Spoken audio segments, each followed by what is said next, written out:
Ariel Rojas Lizana es profesor de Estado, licenciado en Educación Artística por la Universidad de Santiago, fotógrafo profesional por el Instituto ISEL, y en el año 2014 la Editorial Bibliográfica Internacional publicó su libro Nuevas Ideas para la Enseñanza de las Artes Visuales, primer libro para profesores y alumnos que contiene una metodología para la enseñanza de las artes visuales, clase a clase para segundo ciclo de enseñanza básica y primer ciclo de enseñanza media. Este libro fue hecho de acuerdo a los planes y programas del Ministerio de Educación y dignifica la enseñanza de las artes visuales en Chile, ya que desde 1968 no se publica un libro para el alumno en la enseñanza de esta asignatura, ni recibe textos guías de apoyo clase a clase, no así las otras asignaturas, constituyendo una clara discriminación contra la enseñanza del arte en Chile. El Consejo Nacional de la Cultura compró 200 ejemplares de este texto a color, profusamente ilustrado y con CD incluida. En el año 2015, la editorial LOM publicó su novela gráfica Historias clandestinas. El Consejo Nacional del Libro compró 300 ejemplares y este libro fue declarado parte del currículum de enseñanza del Departamento de Estudios Latinoamericanos de la Universidad de Queensland, en Brisbane, Australia. Además, este libro fue presentado como proyecto de animación documental por el cineasta español radicado en Chile, José María González, en el connotado Festival de Cine Documental Leipzig DOG de Alemania, quedando seleccionado en el 2015 entre los 10 finalistas de todo el mundo. Actualmente, dicho cineasta se ha adjudicado 2 fondos estatales para el financiamiento inicial de una película documental animada basada en este libro. En el 2017, este libro fue expuesto en México en el Tercer Congreso Internacional de Caricatura y Dibujo 2017 en la Ciudad de México. Junto con ellos se dictó un taller de cómics basado en su libro anterior, Nuevas Ideas para la Enseñanza de las Artes Visuales en la capital mexicana. En 2015, la editorial Reel publica Anarcochistes, libro de humor gráfico presente en la Comic Con del año 2016, con difusión en la revista Ergo Comics de Chile. Los 3 libros antes mencionados han tenido muy buen impacto social tanto en Chile como en el extranjero, ya sea participando en concursos, notas periodísticas, ferias del libro, lanzamientos, exposiciones de originales, charlas y entrevistas en Estados Unidos. En el 2023 se publicó la segunda edición de Historias clandestinas, y por la gestión de ProChile y el académico norteamericano de la Universidad de Luisiana, Sam Cannon, participó como panelista en la Comic Con de San Diego y se publicó además Historias clandestinas en Estados Unidos, por la editorial Ends of the World Comics, constituyéndose así en la primera novela gráfica chilena publicada en Estados Unidos.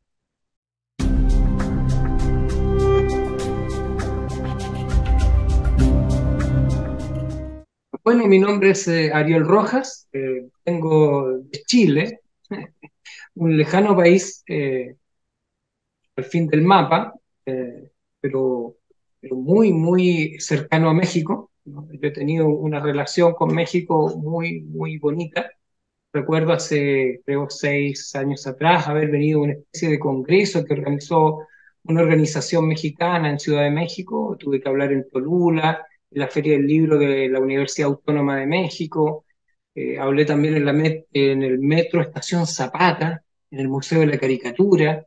Conocí grandes personas ahí como el maestro Soto, Rubén Eduardo Soto Díaz, también Maral, eh, también Lalo Barajas, y tantos otros que yo soy malo para los nombres, como buen dibujante soy bueno para las caras y se me borran los nombres y los números, así que son muchos más y tengo la impresión muy cariñosa del pueblo de México, algo que nosotros los chilenos hemos perdido un poco, ¿eh?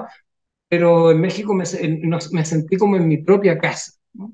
Tal vez si se dé en un rato más, voy a hablar un poco más de eso porque es muy, muy bonito, muy interesante. No es solo una experiencia personal, sino que México yo he estado en España, también he estado en Latinoamérica, entonces cuando tú pasas por varios países y todos hablan español y todos pertenecemos más o menos a la misma cultura católica, aunque no vamos a misa, quiero decir católico, el mundo, digamos, este aspecto cultural que tenemos todos nosotros. Claro, México y no es para que ustedes se sientan bien, es como la capital del mundo hispanohablante, el mundo iberoamericano, me atrevería a decir.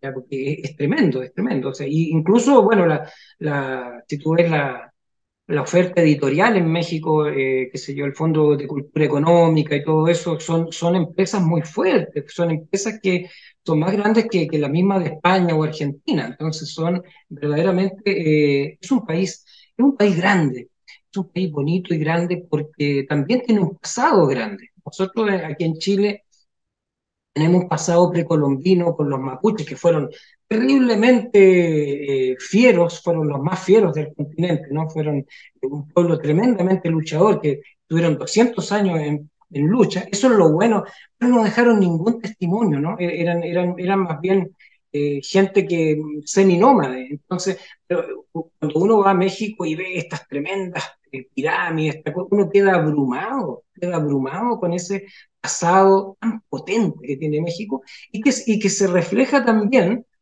en la arquitectura de México, en todo este gigantismo mexicano, en este muralismo mexicano que uno como estudiante de arte, yo soy profesor de artes visuales en Chile, es abrumador e inspirador. Así que, bueno, sépanlo ustedes, ya sé que lo saben, pero siempre es bueno que de parte de un extranjero les muestre un espejo y les diga, oye, ustedes tienen mucho que entregar, de verdad.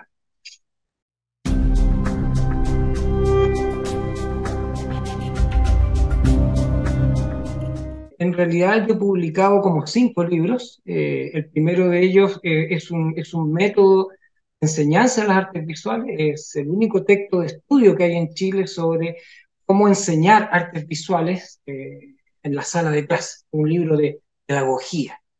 He hecho libros de humor gráfico. He hecho 3 libros de humor gráfico. Y he hecho uno que es el más conocido, ¿no es cierto? Que es este que está acá. Este es, a ver, se me va a caer acá. Este que está acá es Historias clandestinas. Este libro es el que ha tenido indudablemente más éxito, porque ha tenido una reedición en Chile este mismo año, y en septiembre está el lanzamiento en la ciudad de Luisiana, Estados Unidos, para el público de habla inglesa. Entonces creció. Yo jamás pensé que iba a crecer tanto. No, no, es como que tú inventas cosas y hay una que se dispara. Y esa fue la que se disparó y no estaba en mis planes.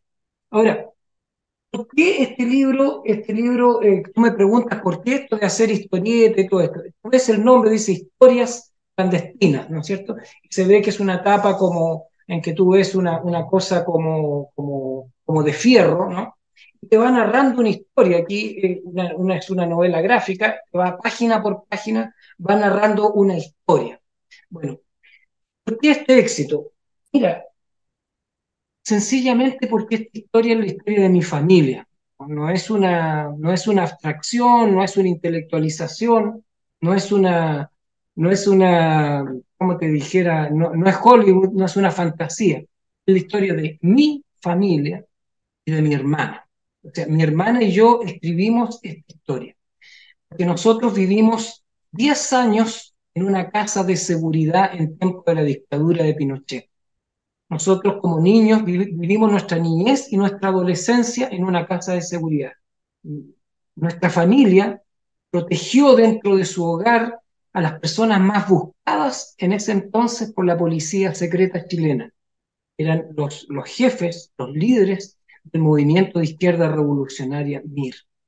Porque mis padres tenían convicciones, eran allendistas de corazón, gente totalmente comprometida con el proyecto socialista chileno. Y nosotros como niños, en una casa, de repente nos cambió todo. O sea, estábamos nosotros jugando en las calles y de repente nos se transformó en que nuestra casa no podíamos recibir visita y todo porque nuestra casa se transformó en una casa de seguridad en la cual había un peligro. Durante 10 años nosotros vivimos un peligro constante, un peligro de muerte. Entonces mi hermana me dijo, oye, ¿por qué no contamos esta historia? Y mi hermana, ella es académica, ella es doctora en lenguaje en la Universidad de Queensland, Australia.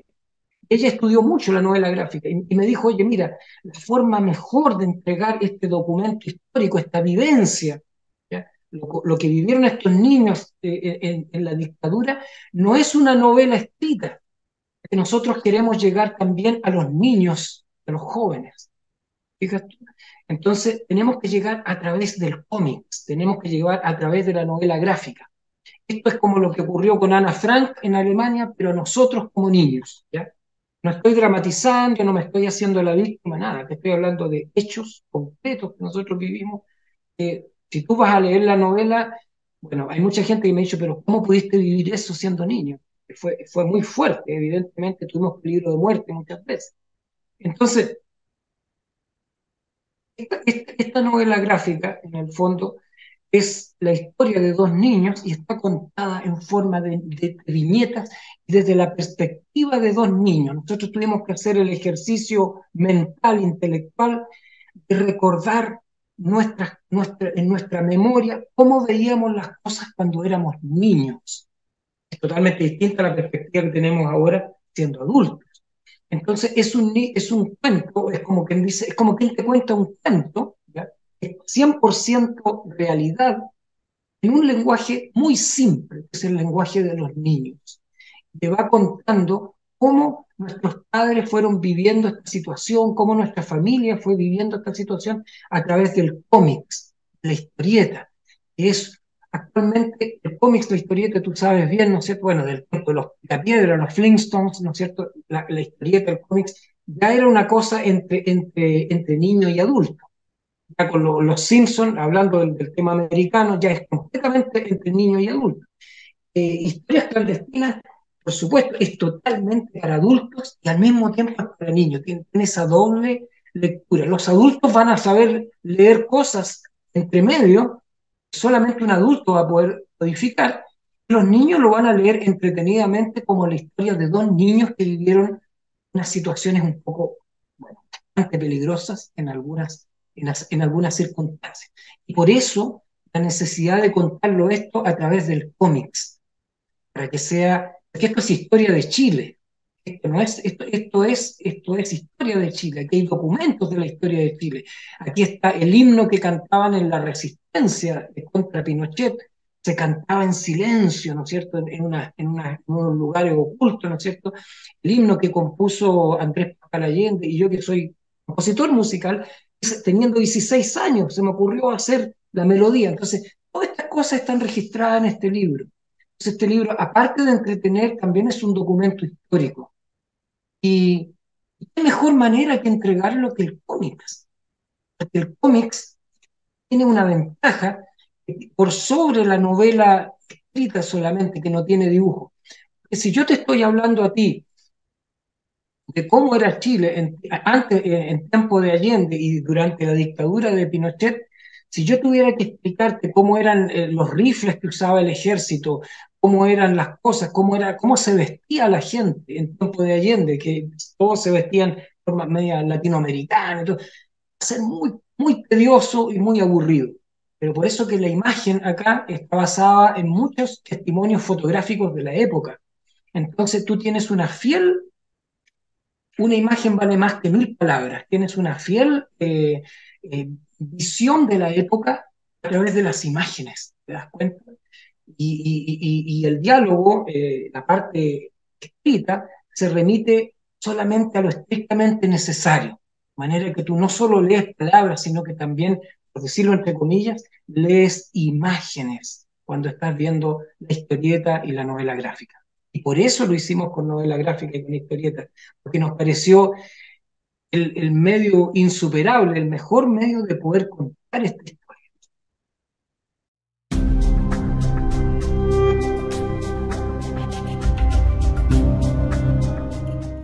Mira, se demoró 4 años el trabajo entre mi hermana y yo. Mi hermana hizo el trabajo de edición y yo hice casi todos los dibujos, obviamente, y también gran parte de los textos. Eh, Nos demoramos 4 años, fue un trabajo muy arduo, un trabajo muy constante. Lo que se ve acá que está hecho completamente a mano, entonces esto es un trabajo, es una barbaridad de tiempo, porque está hecho a mano y con un lápiz, sencillamente un lápiz Bic negro, punta gruesa, que para mí es la mejor forma de expresar, es muy sencillo. Pero quisimos hacerlo así porque en el fondo estamos hablando de aquellos años en lo que tuvimos que hacer de todo teniendo prácticamente nada.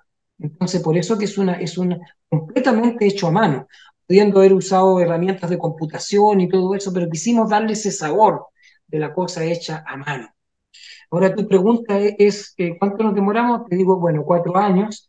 Primero se hizo en inglés esta versión porque había un público objetivo australiano, ya que mi hermana, como te dije anteriormente, es profesora de lenguaje y narrativa del discurso en la Universidad de Queensland.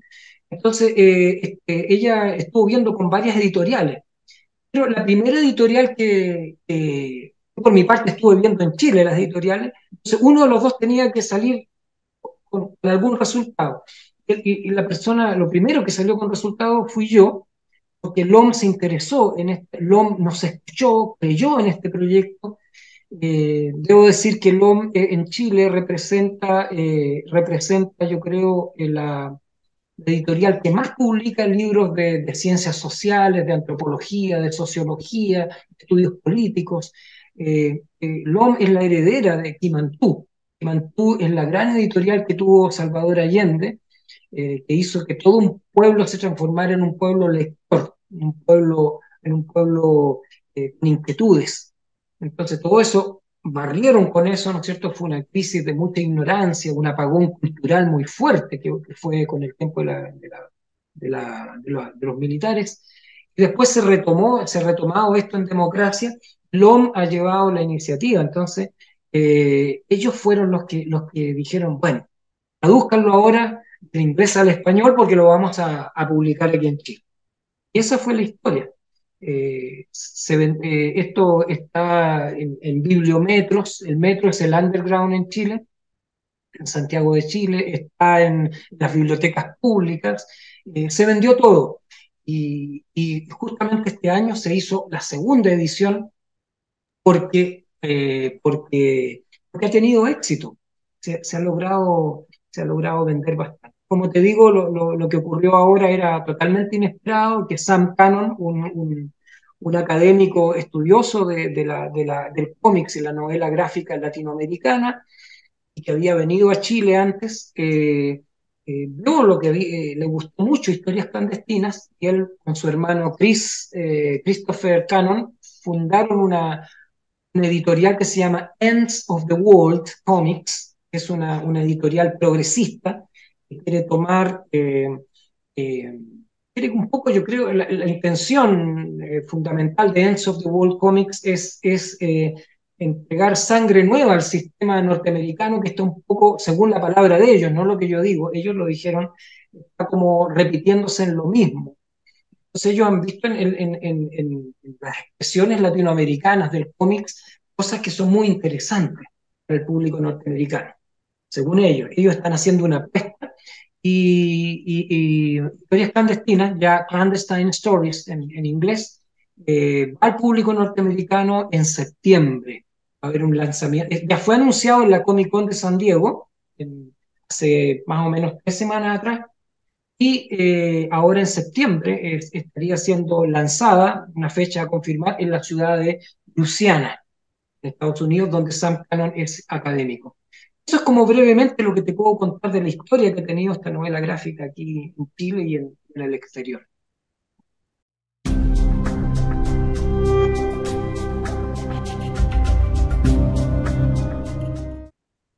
Mira, te lo voy a resumir en un solo comentario que me quedó dando vuelta en estas ferias del libro que se hacen en Santiago. A veces la editorial me ha pedido que vaya a la compra en que tú firmas un libro, ¿no? Y he tenido contacto directo con mi público. Y nunca se me va a olvidar una frase que me dijo una señora.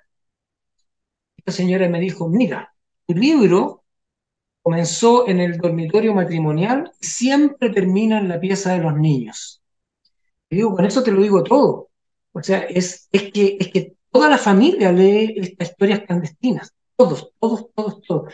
Porque la gente no tiene por qué usar un vocabulario tan intelectual, tan sofisticado. Dice simplemente porque tiene monitos.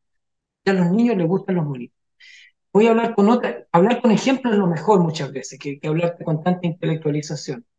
En Chile hay una señora que yo hice un trabajo sobre ella que se llama la mujer metralleta. Era una de las mujeres de armas tomar en tiempo de la dictadura, ¿no es cierto? Y que estuvo muchos años en la cárcel, ¿ya? Y ella era una mujer revolucionaria y todo lo que tú crees. Pero esta señora yo la conocí, ¿ya? Ella me puede permitir dar su nombre, sea Rosa Vargas, su nombre. Y ella me dijo esto, o sea, me dijo, mira, para mí el tema de mi pasado difícil hablarlo fue muy difícil hablarlo con mis hijos, porque es una persona traumada, con heridas de guerra, ¿ya? Y bueno, en todos los que vivimos la dictadura tenemos un grado de trauma, yo también lo tengo, ¿ya? Un grado de paranoia también. Todos quedamos con algunas secuelas, todas las personas que han pasado este tipo de dictaduras, una de las dictaduras peores que ha habido. Entonces, ella me dijo, pero con tu libro sobre la mesa hizo que los niños espontáneamente empezaran a leer, a preguntarme a mí, ¿cómo era esto, mamá? ¿Cómo era esto? Aquí, allá, esto, y se inició un diálogo. Me dio gracias por este libro, porque este libro se ha transformado en Chile en un puente intergeneracional entre aquellos que vivieron la dictadura, aquellos que no tienen ninguna idea, las generaciones más jóvenes no tienen idea de lo que es una dictadura. Entonces, ¿cómo tú le explicas lo que es una dictadura a una persona que no ha vivido una dictadura? Es muy difícil, muy difícil. Yo me acuerdo haber estado en México y bueno, me hacían preguntas sobre esto. Ustedes, claro, han vivido otras cosas, pero no han vivido eso. Entonces, es difícil que se les explique.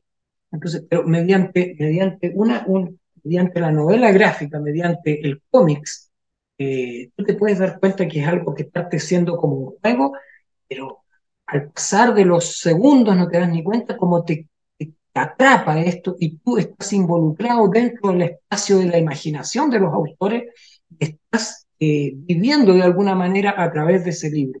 Entonces, esa es otra manera de llegar a los niños y a los jóvenes. Porque uno de los objetivos cuando me tocó hablar en la Comic Con en San Diego, yo les dije al público norteamericano, un público muy receptivo, me encantó el público norteamericano, muy respetuoso, yo les dije, mira, para mí esto, más que una cosa económica, de ganar más o más, menos dinero lo cual es muy legítimo, muy decente, trabajo, es también una misión. Porque yo no quiero que se vuelvan a repetir las violaciones a los derechos humanos. No importa de dónde sea la dictadura, de izquierda, de derecha, me da lo mismo, ¿ya? Pero los que hemos vivido una dictadura, como la que se vivió aquí en Chile, no queremos que eso se vuelva a repetir. Y esto es una de las maneras de que no se vuelva a repetir, porque es un testimonio sobre lo que pasó realmente, lo que vivieron algunas familias aquí en Chile. De hecho, la primera página que tú ves acá, la primera página, después, ¿no es cierto? Acá, ¿no es cierto? Ahí está, dice, esto que está acá es un joven que está ahí con la mano sobre una muralla. Esa muralla tiene miles de nombres y esos nombres son las miles de personas asesinadas durante la dictadura de Augusto Pinochet que se encuentran en el Cementerio General de Santiago. Entonces está dedicado esto a los detenidos desaparecidos, víctimas de la dictadura. Entonces parte esta novela mostrándote una realidad. Esto no es algo que tuvimos que investigar, no es algo que, no, es lo que a nosotros nos pasó. O sea, yo creo que una de las llaves del éxito de esta literatura es que los autores de esta novela gráfica son los mismos protagonistas que vivieron esta historia. ¿Fijas? Entonces eso tiene ese valor de la inmediatez, no hay intermediarios acá. Es una cosa muy descarnada también en algunas partes. En otras partes tiene humor porque la vida tiene de todo. Acá también no solo es tragedia. Aquí hubieron muchos momentos de felicidad también, que también están escritos y dibujados.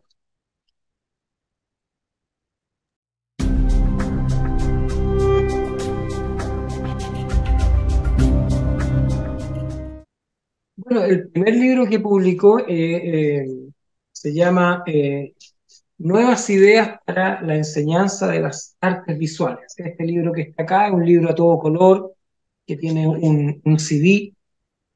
La casa editorial acá fue Bibliográfica Internacional, que es una casa editorial grande aquí en Chile, que generalmente trabaja con el Ministerio de Educación. ¿Este libro cómo surgió? ¿Cómo nació este libro? Este libro nació de mi experiencia en la sala de clases. Yo salí de la universidad como maestro, como profesor de artes visuales, y tuve que trabajar con alumnos de primero y segundo medio, o sea, hablemos de 15, 16, 17 años, ¿ya? Y enseñar artes visuales.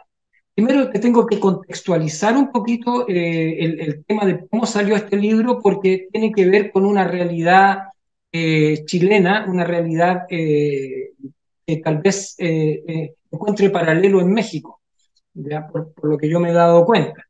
Bueno, después con la muerte de Allende y la instauración de un gobierno militar en Chile, es el primer país del mundo donde se aplica en forma ortodoxa, ¿ya? Con la anulación de todas las libertades, un sistema neoliberal 100% ortodoxo. 100%, o sea, con AFP, con todo lo que tú te puedas imaginar, ¿ya? Esto sería muy largo analizar, pero yo voy a analizar solamente lo que pasó en educación en Chile. En educación voy a hablarte con hechos, no con tanto concepto, porque así la gente se puede perder. Yo voy a decir simplemente lo que pasó. Se eliminó gran parte de la asignatura de filosofía. Se cambiaron los planes y programas de historia. Se cambiaron los planes y programas para la enseñanza de lenguaje y comunicación. ¿Ya? Que se puso menos énfasis en la lectura y más énfasis en la gramática y la ortografía, como para formar buenas secretarias, qué sé yo, bueno, ¿entiendes tú? Se eliminó la asignatura de francés, se expandió el doble la asignatura de inglés, o sea, tú te puedes ir imaginando qué está pasando con esto, ¿no? Porque estamos hablando de que estamos formando un ser humano, o sea, cada reforma educacional de cada gobierno está hablando qué tipo de ser humano queremos, ¿ya? Y por supuesto se redujo a la mitad o a una cuarta parte la enseñanza de artes visuales y música. Artes visuales y música se hizo solamente, se restringió a la mitad, para primero y segundo medio, no para tercero y cuarto medio, y optativo entre artes visuales y música. O sea, optativo, o sea, objetivamente tenías la mitad de un curso. Luego, qué sé yo, se eliminó la asignatura de educación cívica. O sea, la gente antes tenía conocimiento de lo que era la Constitución, sus derechos laborales, todo eso. Se eliminó esa asignatura. Así que más o menos tú te puedes dar cuenta de qué se trató esta reforma que hizo el gobierno militar. Ahora, frente a esto, yo como maestro, que tenía, digamos, una asignatura que había sido cortada por la mitad y a la vez tenía alumnos que coqueteaban entre música y artes visuales, ¿no es cierto? Y estaban un poco y con un montón de restricciones, ¿no es cierto? Porque aumentando las exigencias en matemáticas, los ramos que llaman duros, entre comillas, ¿no es cierto? Como si arte no tuviera una disciplina. Entonces se transformó en una especie diría, de asignatura recreacional, en la cual tú no puedes poner malas notas, porque hay un montón de virus conceptuales negativos que se empezaron a esparcir. Primero, que en gustos no hay nada escrito. Segundo, que el arte es una expresión subjetiva y por lo tanto tú no puedes poner una mala nota porque el alumno es su expresión personal. Tú no puedes poner. Entonces, con eso, la enseñanza de la geometría, del canon, de la perspectiva, todas las enseñanzas duras de la enseñanza de las artes visuales fueron retiradas. Entonces se transformó esto en una composición para el Día de la Madre, ¿entiendes tú? Una cosa que entonces, lo que yo dije, oye, aquí está pasando algo muy malo. Hay que dignificar la enseñanza del arte. El arte es una asignatura tan importante porque música y artes visuales hacen que las personas sean más creativas. Y una persona más creativa es una persona más feliz en la vida. Es una persona que vive más años. Es una persona que cuestiona más el sistema. Este sistema no le interesa en gente creativa. Le interesa gente repetitiva y que obedezca órdenes. Entonces, el ramo de artes visuales, el ramo de filosofía, esos ramos en un sistema neoliberal no interesan, ¿te das cuenta? Y ocurría una gran injusticia que sigue ocurriendo hasta el día de hoy. Los niños jóvenes en Chile, cuando entran a la educación media, el primer día de clase se les entrega, toma, aquí tienes un texto de matemáticas, un texto de lenguaje, un texto de historia, un texto de química, física, biología, y el texto de artes visuales, no, para eso no hay texto. El texto de música, para eso no hay texto. Entonces, claro, alguien podría decir, oye, qué bueno que ustedes no tengan texto porque así tienen más libertad. Puede ser un buen enfoque ese, pero es distinto que tú tengas libertad porque no tienes nada a cambio, a que tú tienes libertad porque tú optas por tu libertad. No sé si se entiende la idea. Entonces, esto se transformó en un caos, la enseñanza de las artes visuales.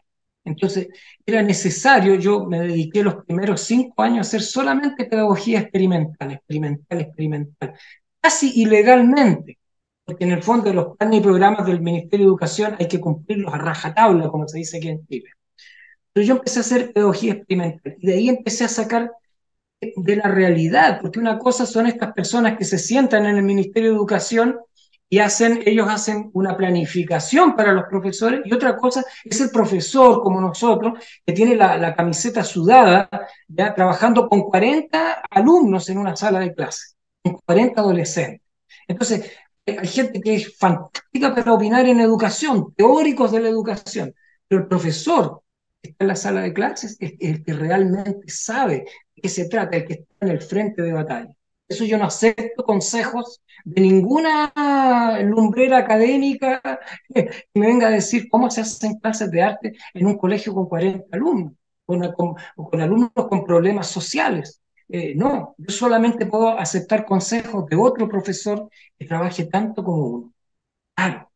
Entonces, yo dije, aquí lo que se tiene que hacer es un texto. De manera que si Pedrito faltó a clase, Pedrito, usted tiene que ser la página 5, usted todavía no la ha desarrollado, ¿ya? Pedrito, mire, el actividad número 1, número 2, número 3, y todo con un dibujito al lado.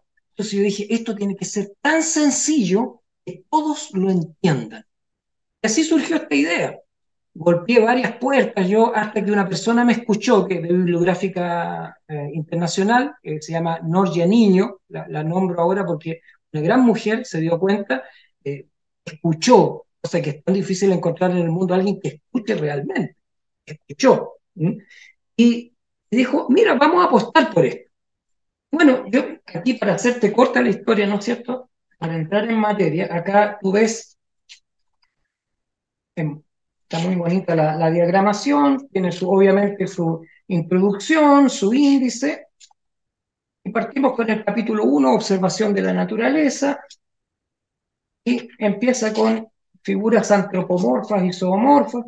¿Ya? Pero acá, para que tú te hagas una idea, acá cada paso va con una ilustración. Paso número 1, dice ahí, ¿no es cierto? Paso número 2, paso número 3, paso número 4. Es algo absolutamente, ¿cómo te dijera? Esto, todo va siguiendo una secuencia y con instrucciones claras y precisas. Y contrariamente a lo que tú puedas pensar, ¿no es cierto? A los alumnos en general, a menos que sean artistas, que sean personas que vienen con mucho talento, ¿no es cierto? Les gusta algo que tenga instrucciones, que vaya él de lo simple a lo complejo. Y esto me facilitó a mí mucho el trabajo y a muchos profesores en Chile. Y nada, me di cuenta también de que la asignatura de artes plásticas o artes visuales, ¿no es cierto? Es una asignatura que ayuda a otras asignaturas. O sea, es una asignatura, como decimos aquí, transversal. Yo dije, bueno, vamos a enseñar inglés, ¿ya? Trabajando con artes visuales. Vamos a apoyar la asignatura de inglés. Me van a ustedes a escribir la palabra grass, por ejemplo, la palabra pasto, con pasto, una hoja de bloque entera con puro pasto y que la G sea de pasto, la R sea de pasto, la A, etcétera, ¿entiendes?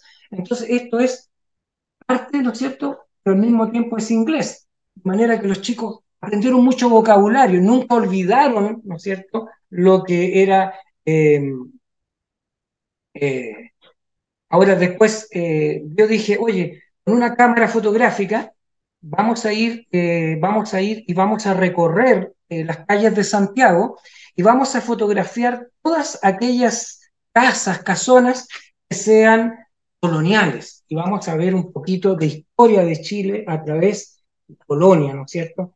Casas típicas de murallones anchos y de tejas coloniales. ¿cierto? Entonces también puedo apoyar la asignatura de historia. Después dije yo, oye, ¿y qué tal si empezamos a enseñar geometría y matemáticas con arte? Listo. Empezamos, ¿no es cierto? Y es una manera de objetivar la evaluación. La evaluación en arte siempre trae problemas, ¿ya? Pero acá, porque el profesor de arte se termina regalando las notas, y esa no es la idea. En cambio acá, cuando yo tenía que hacer esta actividad, a ver, Pedrito, pero mira, aquí te equivocaste, ¿te puedes dar cuenta que te equivocaste? Sí, profesor. Sí, pues porque, mira, la línea va para acá y tú lo hiciste para allá. Sí, profesor. Tengo que descontar 2 décimas. Lo siento. Sí, profesor, tiene razón, profesor. Frente a eso no se puede discutir, ¿te das cuenta? Porque es objetivo. Entonces, con esto yo los tenía entre la espada y la pared a los cabros, ¿ya? De manera que ellos tenían que portarse bien y hacer bien las cosas, ¿te das cuenta? Entonces, eso, yo creo que eso fue, en el fondo fue crear una metodología, ¿ya? En la cual poder enseñarle a los alumnos, ¿no es cierto? Poder hacer una cosa transversal, que pudieran aprender otras asignaturas también y se vieran reforzados con otros profesores. El profesor le están pasando, por ejemplo, la colonia en Chile. Bueno, vamos a fotografiar todo lo que quede de la colonia en Chile en las calles de Santiago, por darte un ejemplo. Entonces, eso creo que es una de las fortalezas que tuvo esta ocurrencia, esta empresa, esta idea que llevamos a cabo con este libro. Eso quería hablar en cuanto a pedagogía. Después de haber hecho Historias clandestinas, que es este libro de acá, esto fue muy difícil para mí porque en el fondo nosotros fuimos dañados por esto, ¿no es cierto? A mí, yo viví en una casa de seguridad con mucha inflexibilidad durante mi niñez y mi adolescencia, ¿no es cierto? Entonces, yo la verdad es que me resistí a hacer esta novela gráfica por todo lo que te cuento. Pero yo dije, después de esto, Dios mío, tengo que liderarme. Y empecé a hacer humor, oniric humor, anarcochistes, y el otro que se agotó, que ni siquiera lo tengo acá, que es Adiós Mundo Cruel, que un mexicano me dijo, oye, si esta es una canción de México, Adiós Mundo Cruel. Y lo averigüé y es cierto. Y así que les copié, parece, el título de una... Empecé a hacer la siguiente propuesta. Yo dije, ¿por qué no hacer humor sin palabras? De esa manera, el humor, tú sabes que el humor sin palabras lo puede entender un africano, un japonés, un ruso, porque el humor no necesita fronteras, es un idioma universal. Voy a hacer un humor sin palabras, dije yo, y también voy a hacer un humor que sea bello, que esté bien dibujado, que la gente diga, oye, me gustan tus imágenes, yo podría hacer con esto de trabajos de humor, me gustan mucho, podría hacer una, qué sé yo, no sé, me gustaría hasta enmarcar. Por ejemplo, yo te muestro un ejemplo, ¿ya? Acá, por ejemplo, acá tú ves, este es Cupido, ¿no es cierto? Que lanza la flecha al amado, ¿no es cierto? Y lo mata. Entonces es un error de Cupido, ¿no es cierto? Está hecho con achurado, en una forma muy académica el chiste, ¿no? Y claro, es agradable de ver, ¿te fijas?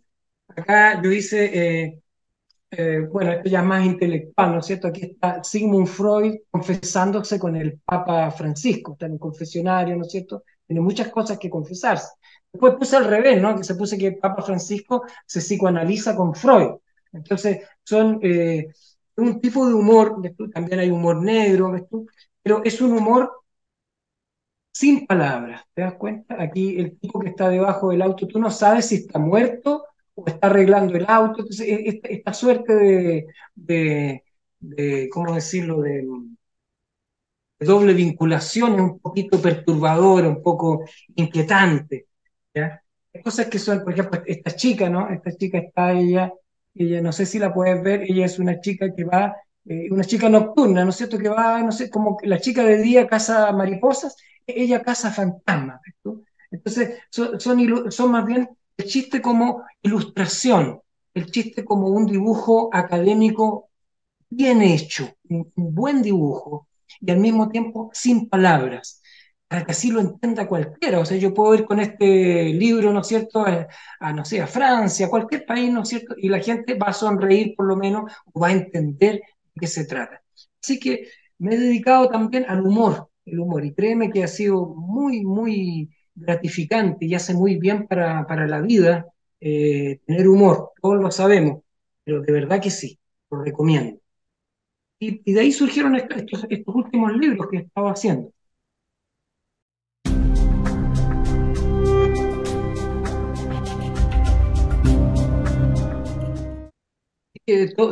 No lo podría decir cuál es más satisfactorio, no. Nuevas Ideas para Artes Visuales dejó la satisfacción de que mucha gente se volvió a encantar con el ramo de artes visuales. Eso para mí es una infinita satisfacción, más grande que todo el dinero del mundo, verdaderamente es una gran.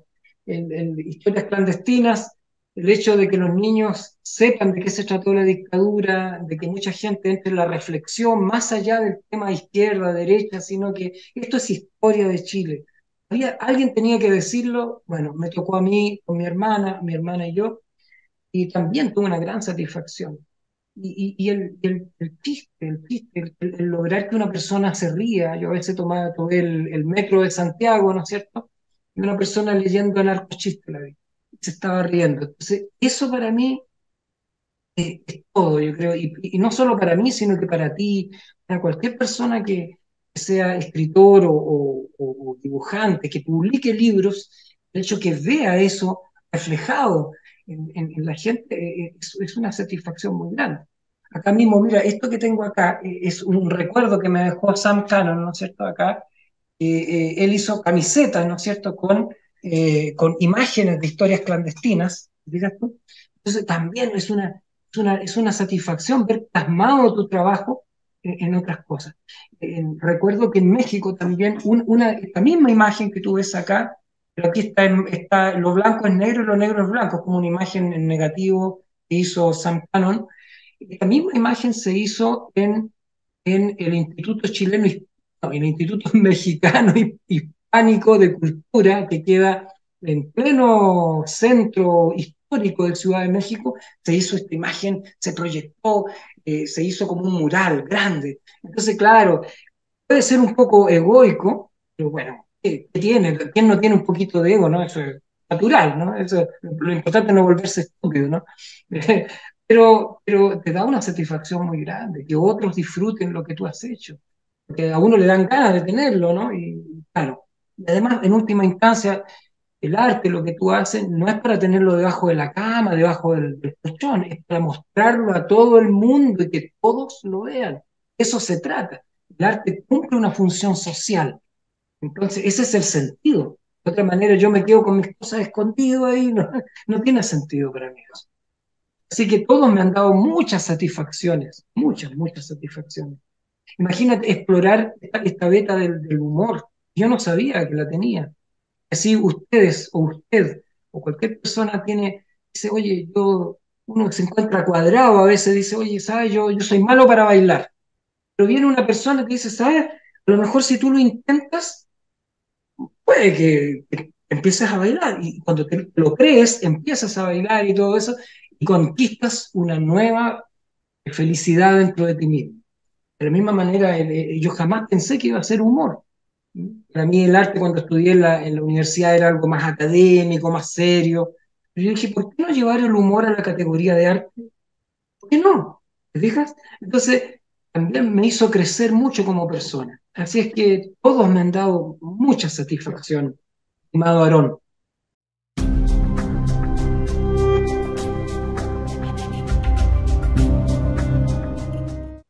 Mira, lo mejor es hablar con ejemplos, creo yo, y no teorizar tanto. A lo mejor es demasiado particular lo que te voy a decir, pero a lo mejor le sirve a alguien. Fíjate que en la Comic Con es un evento gigantesco, ¿no es cierto? Donde hay cine. A propósito, se está haciendo una película sobre historias clandestinas. Si quieres, podemos hablar un poquito. Es una una película de animación basada en este tipo de dibujos que yo hago, que son superposición de trama. Pero esto es un paréntesis nomás para volver al punto que tú me estabas preguntando. Hay un lugar en la Comic Con donde vi también algunos compatriotas mexicanos tuyos, compatriotas tuyos, que se llama Portfolio Review. Significa gente consagrada de Estados Unidos en el área de la empresa o dibujantes consagrados. Ellos están en una especie de pequeña oficina que está puesta así como como stand, entre una oficina y un stand, tienes una hora para mostrar tu portafolio con tu trabajo. Fíjate que aquí Marina, ella me acompañó, ella es testigo de verdad. Fíjate que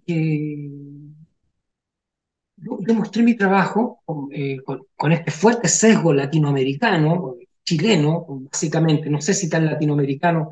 Tú sabes que Chile es un país es un poco difícil de clasificar por varias razones, pero fuertemente chileno, te voy a decirte, porque yo estoy hablando de una estética que es una estética, entre comillas, sucia, es una estética rusty, los americanos dicen eso, como oxidada, es una estética es una estética que emula un poco la cosa. Nosotros trabajábamos con panfletos y teníamos que dar vuelta a la manivela con unos mimeógrafos. Esto es chino para las nuevas generaciones. Teníamos mimeógrafos y se reventaban los stencils. Entonces, esos errores deliciosamente están graficados también en esta novela gráfica.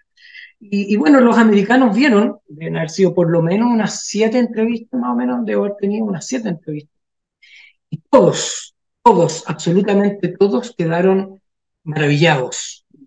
Me cuesta decirlo porque suena como una referencia como muy egocéntrica, pero es que es la verdad, quedaron maravillados.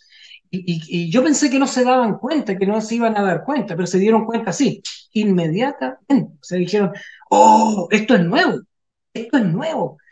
¿Por qué? Porque el tratamiento, la forma de dibujar, ¿no es cierto?, es muy diferente. Lo que pasa es que en Estados Unidos el tema del cómics se ha, eh, ¿cómo te dijera? Es como un arquetipo en Estados Unidos. Es como que se ha estereotipado demasiado la forma de dibujar. Las compañías, grandes compañías, Walt Disney, Marvel, todas estas grandes compañías, hay un tipo de dibujo que es muy lustroso, muy Robocop, muy Transformer, no sé, perdónenme, yo lo encuentro espantoso. A mí, digamos, lo encuentro sencillamente, oh, es horrible, sencillamente. No sé por qué no te puedo encontrar otra forma de expresarme. Te fijas, tú te estoy siendo 100% sincero. Entonces,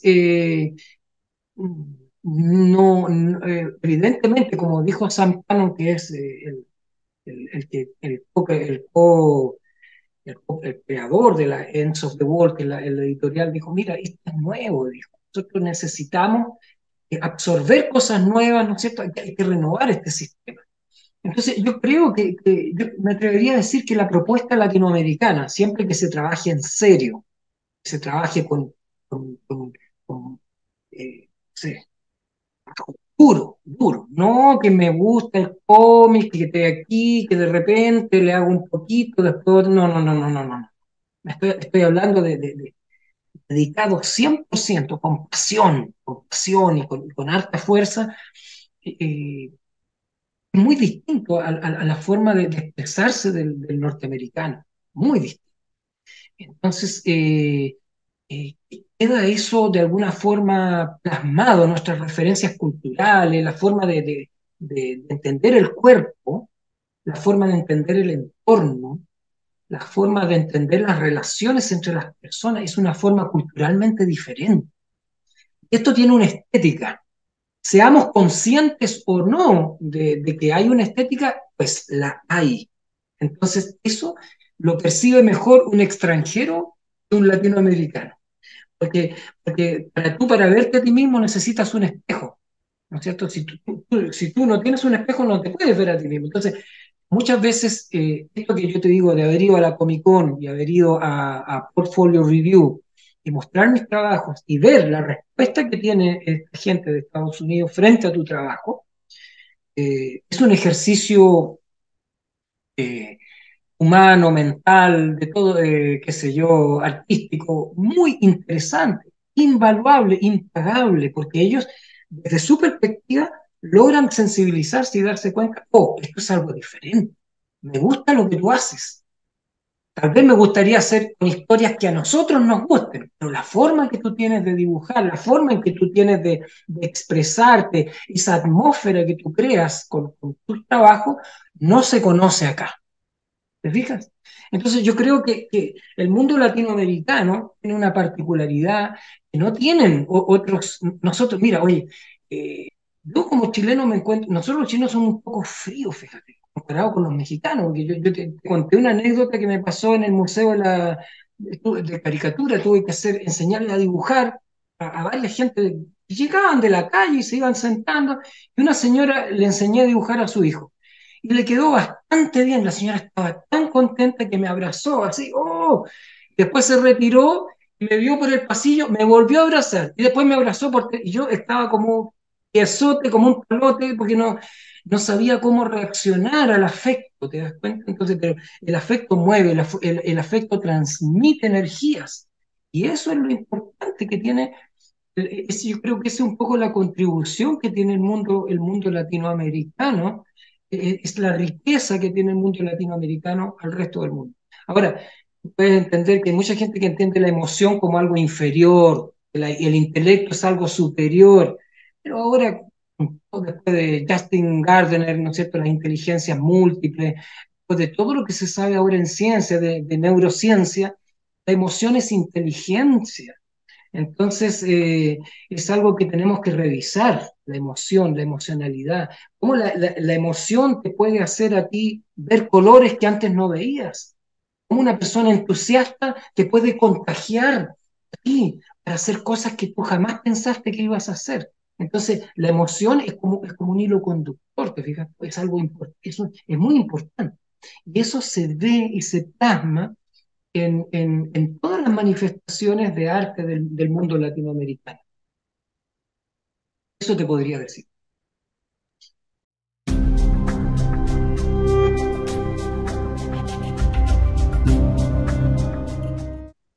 No, tú tienes toda la razón, tú estás hablando de una realidad como 2 más 2 es 4, es algo, vivir del arte es una cosa dificilísima, dificilísima. Eh, en mi caso personal, ya que no te puedo hablar del vecino, te tengo que hablar de mí mismo, ¿no?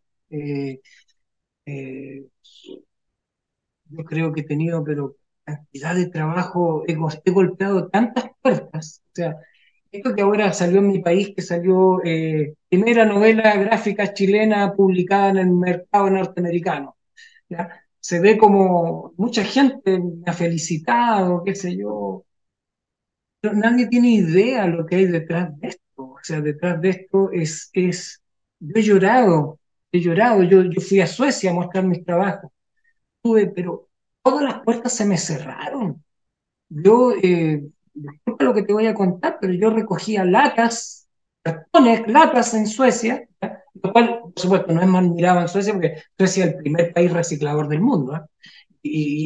Bueno, tú vas a un lugar y pones la lata y te entregan un papel, ese papel es canjeable por dinero, por lo que tú quieras. Bueno, pero o sea, he pasado todo, todo, todo, todo. O sea, no hay nadie que me pueda decir a mí, oye, tú no sabes lo que es. Yo sí sé lo que es. Yo he llorado esto de decir, ¿por qué esto? ¿Por qué esta obsesión? ¿Por qué esta cosa de dibujar? Es lo único que lo que me motiva a mí es la cosa creativa, la composición musical también. Entonces tengo ese, como quien dice, Dios te da ese talento, pero arréglatelas tú solo. Tú verás qué haces con eso. Entonces es difícil. Yo no te puedo decir que es fácil. No te puedo decir que es fácil. Mira, para cerrar este punto, lo único, me acordé de que se está haciendo una película sobre esta novela gráfica, una animación, y se ganaron un concurso, los que están haciendo la película, un concurso en que se les asignan dineros, ¿ya? Para que puedan hacer este trabajo, ¿ya? Pero uno de los requisitos que te pide esto es que tú divulgues lo que estás haciendo al público. Y me tocó con el director de cine, José María González, un director español, ir a una escuela en Chile y mostrar a los niños cómo se hacen los chistes, cómo se hace la novela gráfica, cómo se... Entonces vino un joven que me dijo lo mismo que me dijiste tú.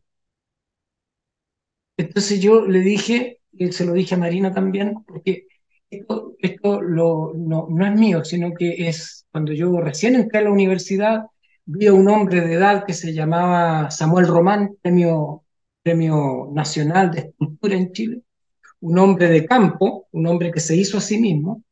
Le preguntaron lo mismo a él, y yo me acordé de lo que él respondió, que me quedé tan asombrado, porque es algo medio extraño. Él dijo: lo único que yo les puedo decir es que si ustedes quieren vivir de esto, tienen que luchar, luchar, luchar, luchar, luchar, luchar, luchar, luchar.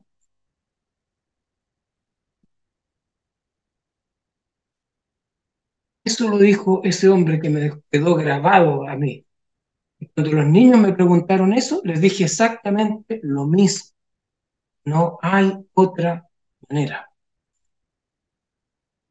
Es así.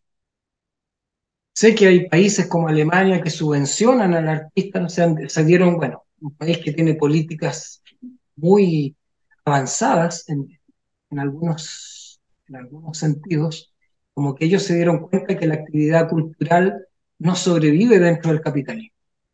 Entonces ellos dijeron, tenemos que subvencionar esto. Personas que meritoriamente tienen los estudios, los esfuerzos, qué sé yo, tienen que tener un incentivo material para que sigan creando. Pero no estamos en Alemania, estamos en Latinoamérica. Por lo tanto, la respuesta es la misma. Luchar, luchar, luchar.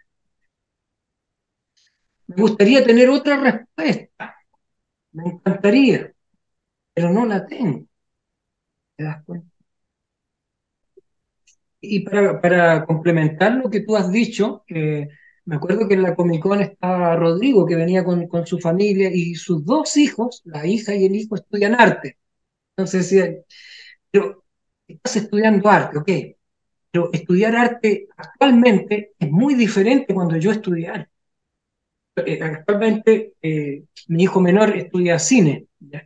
Entonces, eh, ellos tienen cómo grabar, cómo editar, cómo a veces ni siquiera tienen un buen dibujo, pero tienen creatividad, ideas claras, con inteligencia artificial, con programas de dibujo. No importa que tú no tengas un buen dibujo, lo importante es que tú tengas creatividad. Y eso es fascinante. Estamos viviendo en tiempos en los cuales a veces lo importante es que tú tengas la creatividad y te puedes apoyar en diferentes cosas. Y ya es mucho más divergente actualmente el estudio del arte como lo era hace 40 años atrás, 30 años atrás. Es más divergente. Ahora tiene ramificaciones con otros medios de comunicación. Pero tú ves ya mismo, ya todos nos hemos transformado en periodistas que si vemos un hecho, lo fotografiamos, lo subimos a las redes. Entonces, también me gusta pensar, y en cierto modo así es, yo a lo mejor la palabra artista, me gusta más usar la palabra creativo. El creativo, la persona con creatividad, ahora tiene más posibilidades de bifurcarse y realizarse gracias a las tecnologías y las cosas que están ocurriendo actualmente. Esa es otra consideración que tenemos que tener en cuenta cuando hablamos de este tema.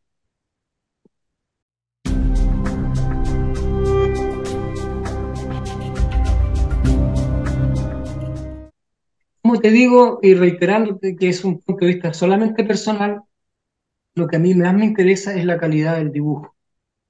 Eso. Y cuando veo una imagen me tengo que enamorar de la imagen. Hay dibujantes que tú te enamoras de ese tipo de dibujo, ¿no es cierto? Como Robert Crumb, como Manara, que tú miras eso y dices, oh, pero ah, esto es lo que yo quiero, esto me gusta. Cuando tú, es eso, te fijas, es simplemente tú lo sientes y ya está, es eso, fijas. Yo lo que pretendo con mis trabajos es lo mismo, quiero que la gente diga, oh, esto sí me gusta, verdaderamente. Eso es lo que yo quiero llegar de esa manera. Perdona que sea tan simple, pero es que no, yo lo veo de esa manera, fijas. Yo creo que va por la atracción, la imagen es algo que te tiene que seducir, te tiene que atrapar, tiene que ser algo que realmente sea bello, que sea realmente... Porque hay muchas cosas que son quieres que te diga? Hay cosas que no. Voy a hablar algo muy impopular a lo mejor, pero muchos monos japoneses me parecen horrorosos porque son todos iguales, son arquetípicos, son todas las caritas iguales, todos, no, no, no, no, no, no, no, esto no, yo creo que como la robotización del dibujo, una cosa tan, a mí me van a perdonar, lo encuentro de mal gusto, no sé, no sé, pero hay dibujantes japoneses que son extraordinarios. Uy, uy, uy, hay unos dibujantes japoneses que son totalmente diferentes a estos cánones que son típicos y se repiten las mismas narices, los ojos grandes, todos dibujando de la misma manera. No, no, no, no. No, no, no me interesa, no me interesa eso. No, no. Eh, es como que te dijeran, Aarón, ¿qué prefieres tú? ¿Ser Aarón o dibujar como Picasso? Si vas a dibujar como Picasso, nunca vas a ser mejor que Picasso porque solo hay un Picasso. Vas a ser un Picasso chico. Pero si eres Aarón, vas a ser tú mismo. Y eso es lo que cuesta muchas veces.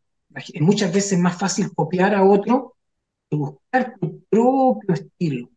Y eso te lo da el tiempo, te lo da la reflexión, te lo dan los años, te lo da el trabajo. ¿Sí?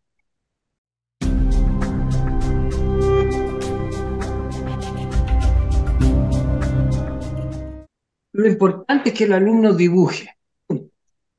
No importa que dibuje Spider-Man, que copie, es obvio que tiene que copiar, porque esa es la primera fase. Todos partimos copiando cosas que nos gustaban y de ahí vamos, si va prosperando esta semilla, va a llegar un momento en que él empieza a hacer sus propias creaciones. Es un proceso. Llegar a hacer tu propia creación es un proceso. Parte por la copia. Las personas que quieren escribir poesía se sienten impresionados por un poeta, escriben como ese poeta. Y después, con los años, empiezan a encontrar su estilo. De manera que lo más importante es que ellos, no importa que copien, no importa que calquen, no importa, tú, no importa. Lo importante es que esté dibujando, que tenga el lápiz en la mano y esté dibujando.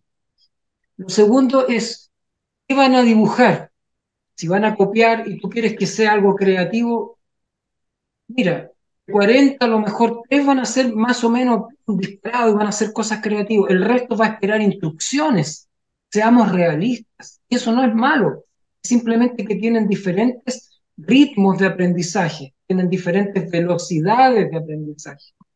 Personalmente, yo cuando empezaba a enseñar el cómics, yo decía, mira, me van a hacer un cómic de 15 cuadros, 15 viñetas, 5 desde que te levantas hasta que almuerzas, 5 desde que almuerzas hasta que tomas 11, no sé cómo le dicen ustedes en México, aquí decimos tomar 11, y 5 desde que tomas 11 hasta la cama. Entonces ahí el estudiante, 5, entonces se ve obligado, él es el personaje principal de la historieta, por lo tanto no puede huir de sí mismo, es la persona con que vive, él está viviendo con sí mismo, entonces de esa manera le estás dando una tarea sencilla, 5, 5, 5. ¿Ya? Y después hacemos un plenario en el cual todos ven, oye, ja, ja, ja, mira lo que te hiciste acá. Es muy interesante el ejercicio de compartir opiniones. Mira aquí y allá, mira cómo se lava los dientes, mira, va al baño, cosas divertidas, ¿te das cuenta? Se queda dormido en el autobús, etcétera, etcétera. Todas esas cosas quedan graficadas ahí. Es muy interesante eso. Yo lo hacía de esa manera. En este libro, como te digo, también, obviamente, la enseñanza del cómics estaba acá, y acá, por ejemplo, otra cosa que yo hacía, ¿no es cierto? Era con un cuaderno de matemáticas, si tú puedes ver bien, ¿no es cierto? Sí, Podía sí, sí. hacer estos monitos que se pueden mover, porque mucha gente, profesor, yo no sé dibujar. No sabes dibujar. Entonces, ¿por qué no haces con estos monitos que son estándar, ya? Tú, mediante geometría, puedes sacar los monitos y puedes sacar una infinidad de movimientos.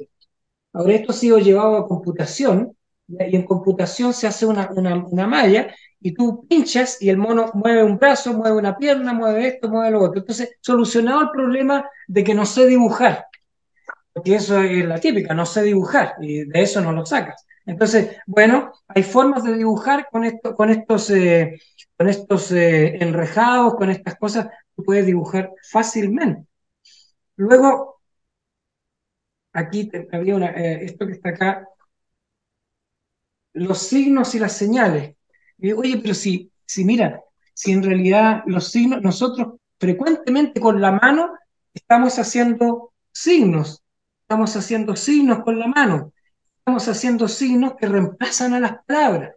Entonces, un poquito, oye, da un poquito de esto, oye, qué rabia tengo, ¿no es cierto? Oye, aquí ¿te fijas tú? Todo eso son signos, ¿ya? Luego, signos están no sé si se ve claramente, te lamento si no se ve, pero aquí Sí, son sí se ve. signos que se ven, ¿no es cierto? Eh, oh, fíjate tú, lo dice todo, ¿no es cierto? Una persona oh, hace eso, ¿verdad? Fíjate tú, todos esos son signos que están, lo entiende un niño de Japón, un niño de Botswana, de todas partes van a entender esa simbología. O sea, el cómics es algo, no es algo que tú tengas que ir a buscarlo a un libro o a la esquina, ¿cómo se hace? No, no, el cómics es algo que nace de la observación, de las señas visuales, del lenguaje corporal también. ¿Cierto? El cómics tiene que ser muy visual. La grandeza del cómics está en que se evita toda, disculpa la palabra que decir, pero se evita toda la paja, ¿no es cierto? Que es la paja que decimos en Chile, es todo el bla, bla, bla, ¿no es cierto? Que tiene, ¿no es cierto?, la novela, la hoja en ese otoño cayó lentamente entre la hierba, vinieron los gusanos y se la comieron, y así el hombre reflexionó largamente sobre su vida. Eso aburre a todo el mundo, olvídate, olvídate de eso, olvídate, olvídate. Tú tienes que ser la hoja que cayó y el gusano que apareció entre medio de la hoja y punto, punto. ¿Entiendes tú? Entonces, el cómics te ahorra todo el cómo lo dices y vas directamente al qué dices. ¿Te fijas? Todo el cómo que tiene la novela de Madame Bovary, la novela francesa hasta nuestros días, es una cosa larga. Bueno, estamos en un público adulto, algunos llaman una masturbación del tipo que escribe, escribe, escribe, escribe, y tú tienes que entrar en la misma cosa que él escribió, estoy siendo muy peyorativo, sé que hay cosas que son valiosísimas, estoy siendo muy vulgar y tal vez muy bruto al decirlo, pero quiero dejar en claro, el lenguaje del cómics, en el fondo, es el lenguaje que evita todo qué lo que dijo, pero el cómo lo hizo. Es más importante el cómo que el qué. Entonces, el cómo es lo que va graficado en la imagen, ¿te fijas tú? Y eso dice muchas cosas, la imagen. Por eso nos estamos transformando en lectores de imágenes con el cómics. No sé si algo puedo respondí en algo a lo que tú me has preguntado.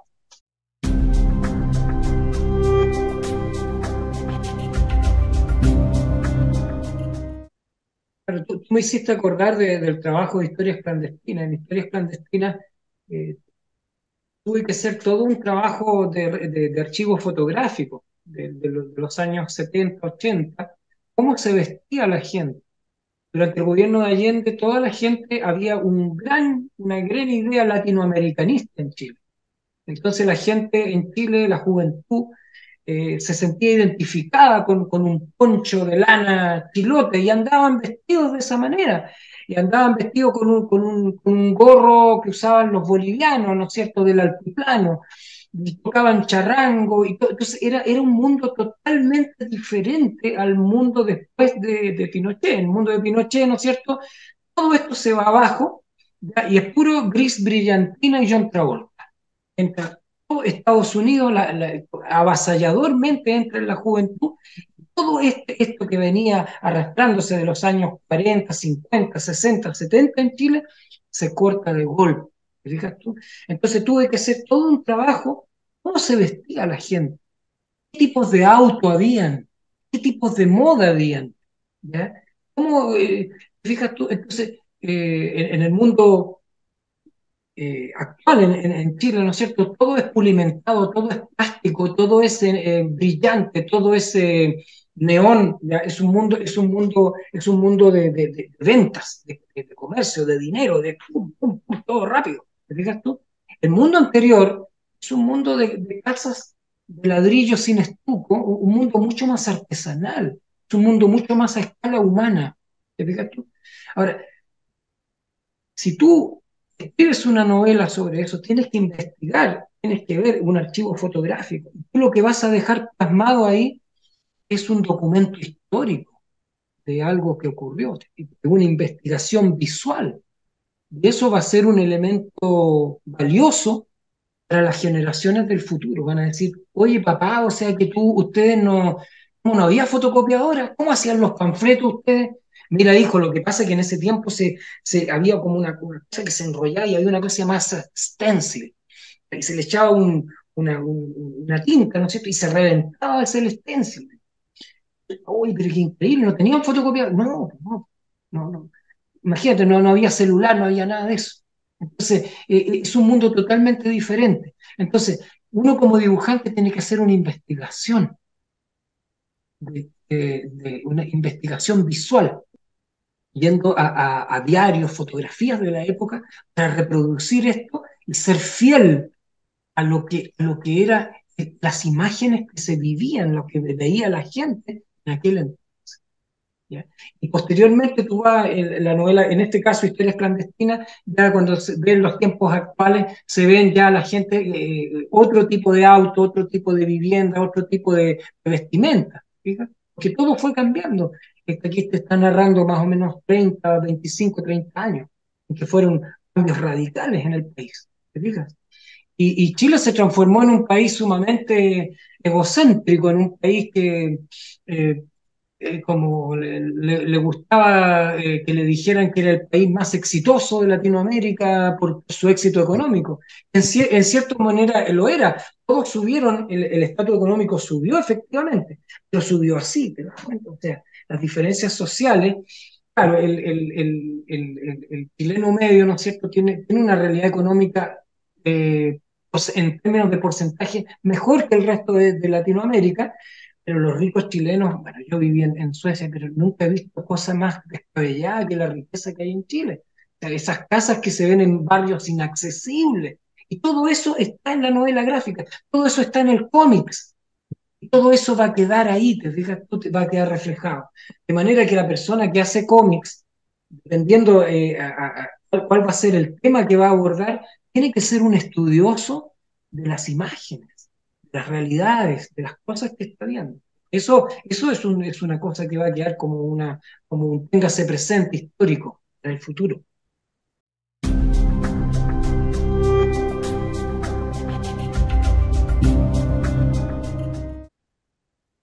Bueno, aquí en Chile lo que hay es novela gráfica y también hay historietas, pero poco, poco.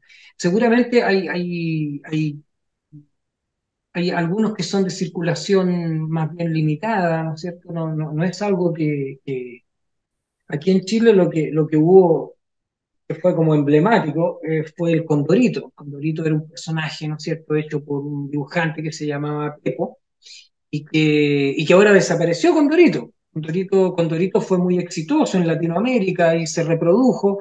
Era una especie de cóndor, pero antropomorfo, que hacía puros chistes, chistes, chistes, chistes.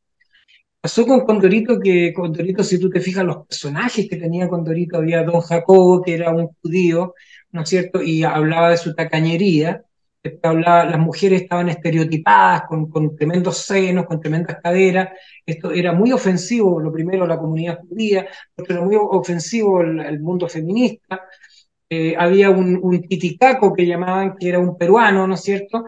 Y que se veía bastante indígena, bastante cosas feas del chileno que no te quiero ni explicar. Entonces, el argentino aparecía como un tipo, ¿cómo era? No me acuerdo cómo es. El Checopete era, y que era un tipo, como te dijera, deslenguado, como una persona que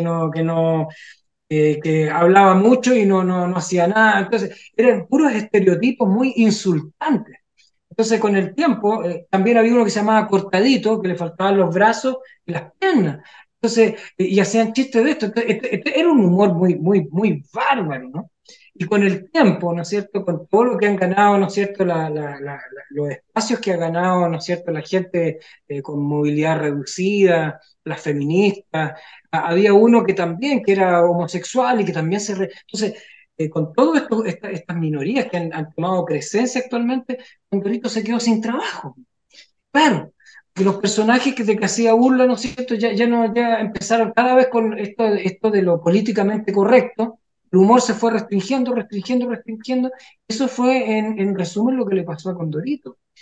Una de las causas por las cuales fue cerrando, o sea, no, y había durado bastantes años, tal vez 20 o 30 años. Te cuento eso, que es lo más cercano que tengo para hablar, ¿no? Podría hablarte de otras cosas, pero no deja de ser interesante el hecho de que lo políticamente correcto se transformó en una cosa. No supieron renovar el humor, y ese es el tema con el humor. El humor a veces es cosa seria, no es fácil hacer humor. Te lo digo yo que también trabajo en eso. Entonces,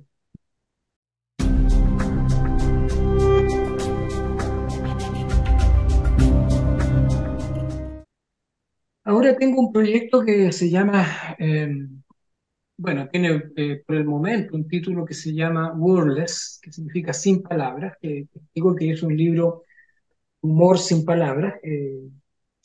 Tengo intenciones de mostrarlo, no sé, tal vez en Europa, a un público. Estoy con este libro que se llama Oniric Humor, ¿ya?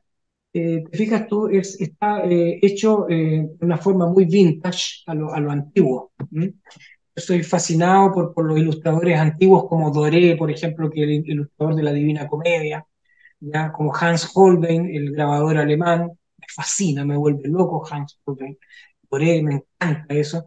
Entonces, yo lo que trabajo es un sistema de tramas sucesivas, o sea, hago una trama de dibujo, otra trama. Es lo mismo cuando tú miras con un lente de aumento un billete. Mira un billete, está hecho exactamente con esa técnica que usaban antes la gente que hacía el agua fuerte, la litografía y todo eso. Entonces, yo trabajo con esa técnica, me interesa mucho a mí hacer un dibujo así muy perfecto. Aquí le llamamos diente de león a esto, pero se me ocurrió que podría ser una persona que se va quedando calva, ¿no es cierto? Que tiene cabeza como diente de león, ya, pero en base a un dibujo muy fino, muy exacto. Me gusta que sea muy accurate, me gusta eso a mí. Y bueno, hay un público para esto, que podemos compartir este tipo de trabajos. eh, y ese básicamente es mi proyecto actualmente. También estamos con una película que se está haciendo, lo está haciendo José María González, un cineasta español, está como en 30% el proyecto y bueno, necesita más financiamiento. Tú sabes que las películas valen una fortuna hacer una película, sobre todo una película de animación, que está basada en el mismo estilo de dibujo de historias clandestinas. Acá tú ves, por ejemplo, este tipo de retratos un poquito perversos, ¿no es cierto? Que son retratos de niñas, ¿no? Basados en retratos familiares, ¿no? Aquí tienes tú un retrato de una chica, ¿ves? Tiene en su regazo tiene una especie de bulldog francés, pero tiene alitas de murciélago, y ella está impávida con una sonrisa de Mona Lisa, así, ¿no? Entonces está como muy... ese tipo de cosas me gusta mucho a mí, me gusta mucho ese tipo, el dibujo exacto, el dibujo vintage. Me gusta mucho la ilustración victoriana. Si tú ves, por ejemplo, cómo las antiguas ilustraciones de Alicia en el País de las Maravillas, son unas ilustraciones preciosas, ¿no? Que son muy exactas. Te puedes dar cuenta, por ejemplo, que eso se ha perdido. Y a mí me interesa mucho rescatar la cosa, el buen dibujo, esa cosa esa cosa, no sé si académica, pero sí, el dibujo que tú reconoces algo interesante.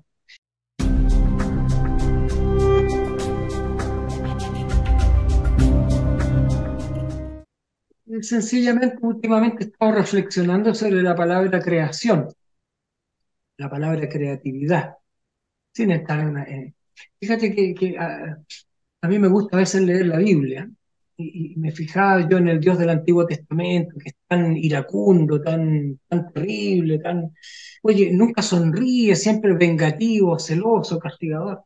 Pero fíjate que dice una cosa muy interesante, dice que cuando descansó al séptimo día, contempló la obra de su creación y vio que todo eso era bueno. O sea, este Dios obtiene una satisfacción, la única satisfacción que tú ves en este Dios tan iracundo, castigador, los ejércitos, tan vengativo, es cuando contempla la obra de su creación. Entonces yo estaba reflexionando ahora con la inteligencia artificial que dicen, ¿no es cierto?, que va a ser reemplazado todas las actividades. Yo le decía a Marina, le decía, oye, esto es divertido. Oye, imagínate un premio Nobel que recibe el premio Nobel y le dicen, el premio Nobel dice, bueno, en realidad tengo que ser honesto con usted, en realidad este premio Nobel no me lo merezco yo, lo hizo mi inteligencia artificial, lo hizo una inteligencia artificial.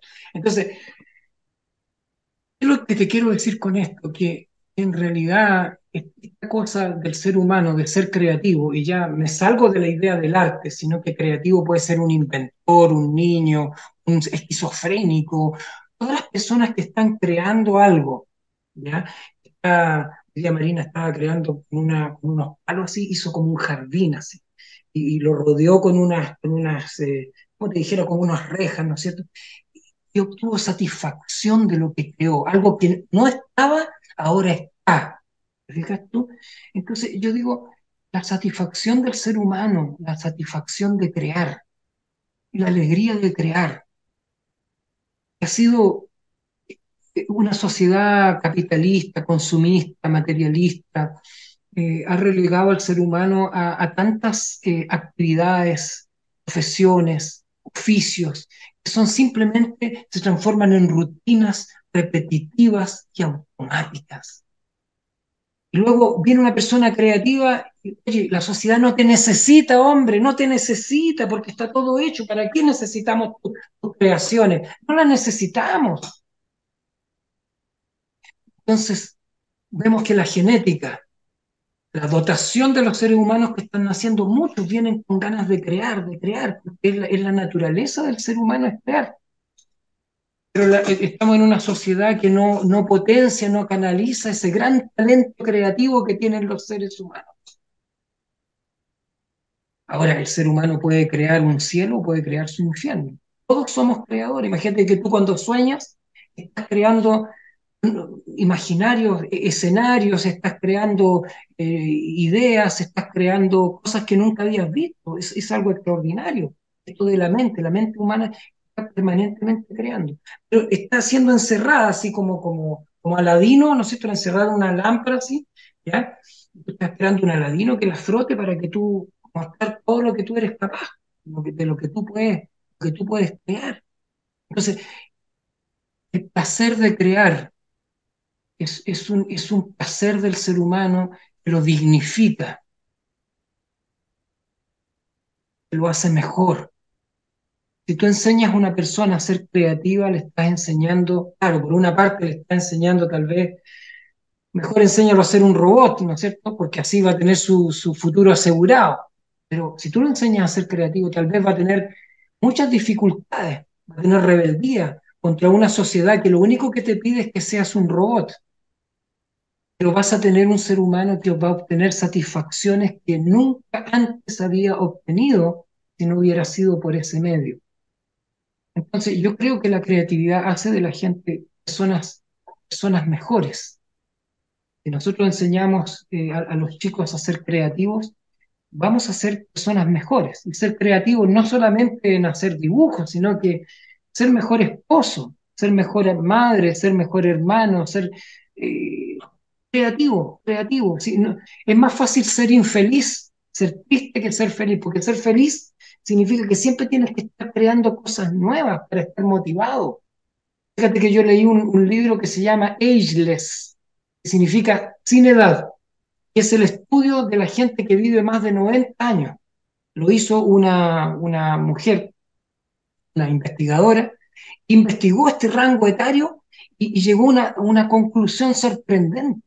La conclusión es que toda esa gente que vive tanto tienen un mínimo común denominador, que es que son personas altamente motivadas, que son personas que tienen proyectos, que son personas que son creativas.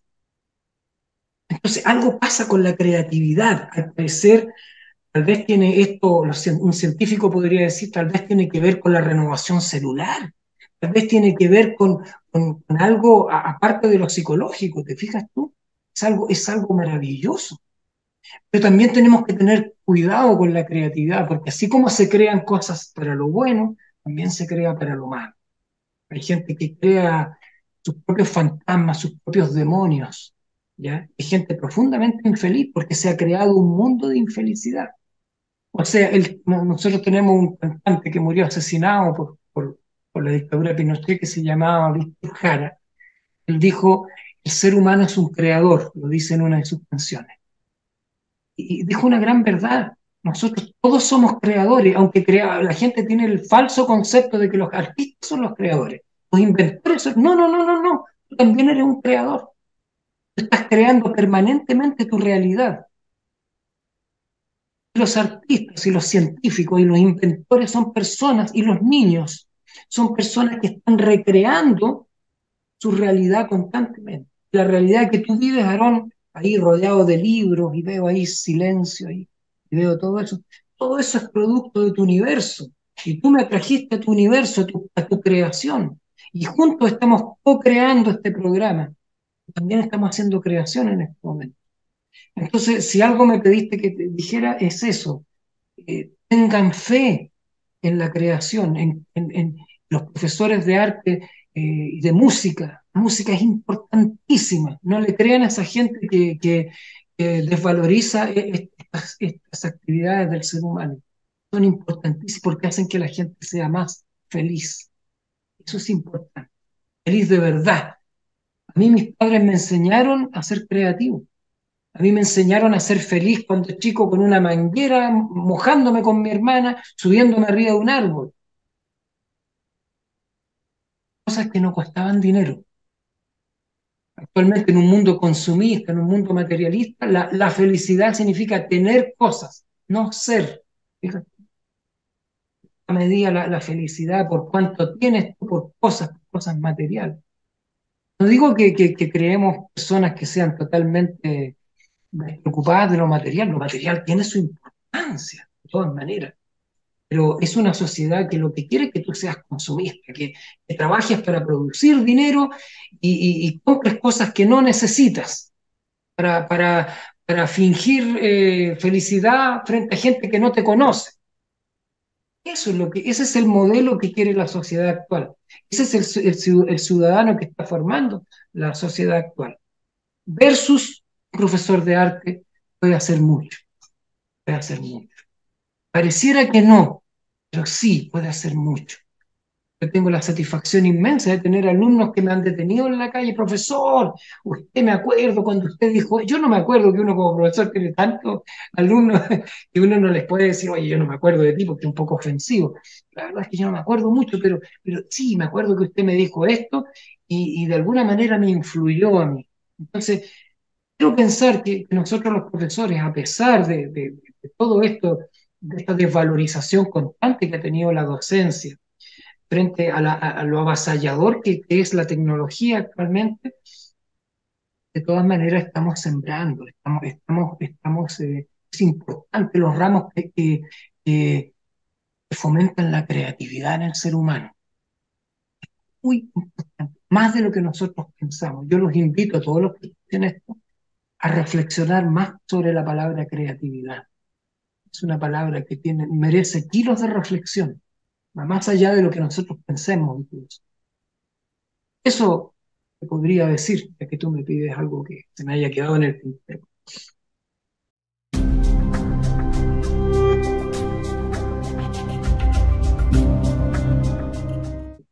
Creo que lo anoté acá. Ahí está. Ok. Historias clandestinas, www.lom.cl. www.lom.cl.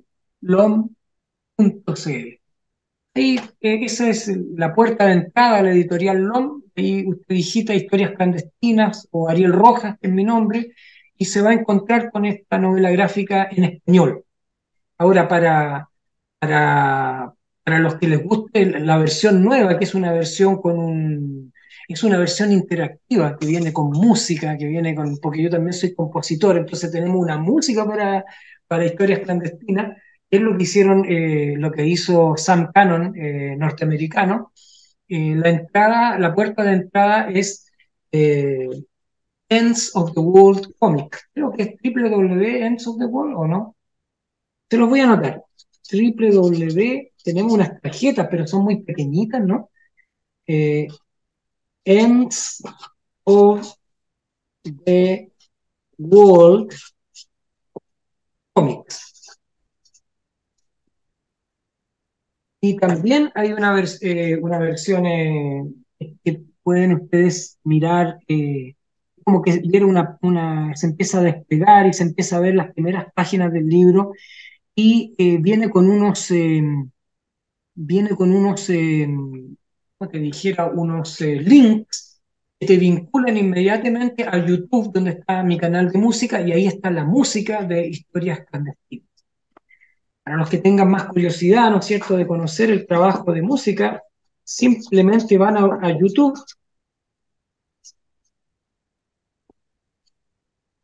y entran a mi nombre, es Ariel Rojas Lizana. Ahí está el trabajo musical. Ahí hay algunas de esas músicas son para la música, para la película Historias Clandestinas que se está haciendo actualmente. Y también hay tres temas musicales. Uno se llama Chemo, que es uno de los integrantes que murió hace 2 años, primo mío. El otro es Vuestros nombres, valientes soldados, que era el himno que nos hacían cantar obligatoriamente la dictadura de Pinochet, unas loas a los soldados de Chile, Vuestros nombres, valientes soldados que habéis sido, y teníamos que cantarlo, era una dictadura. Entonces ahí está una interpretación chistosa, un poco irónica, con imágenes de historias clandestinas, ironiza sobre esta realidad espantosa. Y el otro es el himno a la resistencia, que es el himno que compuso Andrés Pascal Allende, que es sobrino del presidente Allende, que vivió con nosotros y que compusimos un himno. Yo puse la música, también está ahí el himno de la resistencia. Era lo que cantábamos en un subterráneo, oye, porque teníamos que ser como una catacumba para que no escucharan los vecinos, que nosotros teníamos que cavar subterráneos, nosotros como niños y adolescentes, para tener ocultas a estas personas en caso que vinieran los militares o la policía secreta. Entonces, eso, ahí están los vínculos del OM, de Ends of the World y también eh, de, la, de YouTube, que tú puedes entrar también a ver la música de la película, la música también de la edición en inglés de Ends of the World, que es para el público norteamericano. Eso sería, Aaron.